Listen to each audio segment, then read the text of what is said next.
अब यहाँ पे पूछा है प्रॉम्प्ट करेक्टिव एक्शन के बारे में। अब ये प्रॉम्प्ट करेक्टिव एक्शन क्या है, इसके बारे में थोड़ा सा मैं आपको बेसिक्स बताता हूँ।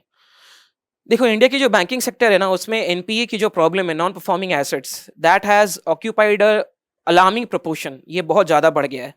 तो गवर्नमेंट जो है वो सब्सिक्वेंटली बहुत सारी चीज़ें, बहुत सारे रिफॉर्म्स लाते रहता है ताकि एनपीए के जो इशू है हम उसको एमिकेबली सॉल्व कर सकें। उसमें से एक तरीका था प्रॉम्प्ट करेक्टिव एक्शन। इसका मतलब है कि आरबीआई जो है वो कुछ सर्टेन पैरामीटर्स को प्रॉपरली मॉनिटर करती है, और जहां पे कहीं भी उसको रेड फ्लैग दिखता है, गवर्नमेंट बोल सकती है कि अब आप अपनी लेंडिंग एक्टिविटी बंद करो, डिपॉजिट टेकिंग को बंद करो। वो बेसिकली बैंक्स को अपने हिसाब से रेगुलेट कर लेती है। अब वो जो अलग अलग चीजें हैं जिसको प्रॉम्प्ट करेक्टिव एक्शन में इंक्लूड किया गया है, वो अलग अलग देखो क्या चीजें हो सकती हैं। एनपीएज है,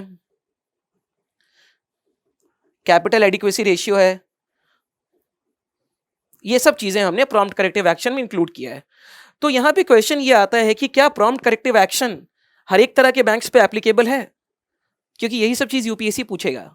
क्योंकि अगर आप देख रहे हो बैंकिंग सेक्टर में स्ट्रेस है, तो जितने भी बैंक्स इकोनॉमी में एग्जिस्ट करते हैं, for example schedule commercial banks, cooperative banks, post payment bank, small SFBs, small finance banks, सब में फिर ये चीज एप्लीकेबल होनी चाहिए। लेकिन क्या वाकई में ऐसा है?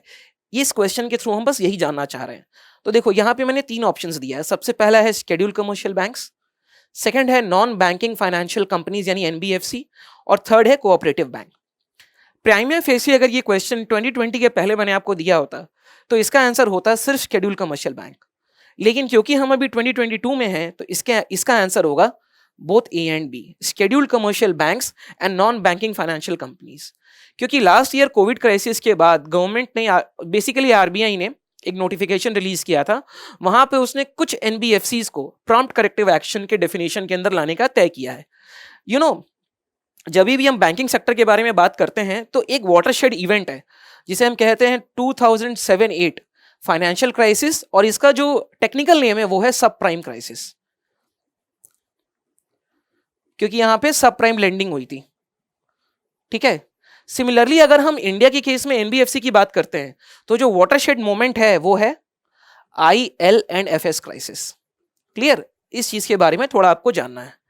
तो इस क्वेश्चन का अभी फिलहाल आंसर है A and B, scheduled commercial bank and NBFC. Cooperative banks भी पिछले साल से न्यूज में है, जहां पे इसकी डुअल रेगुलेशन की बात कर रही है। क्या प्रॉब्लम है? जैसे कोऑपरेटिव बैंक्स जो है ना, इसको आरबीआई और स्टेट गवर्नमेंट ये दोनों रेगुलेट या मॉनिटर करते हैं। तो अभी बात चल रही है कि नहीं, हम इसके लिए एक सिंगल रेगुलेटरी अथॉरिटी की बात करेंगे। Just keep a track on these kinds of news.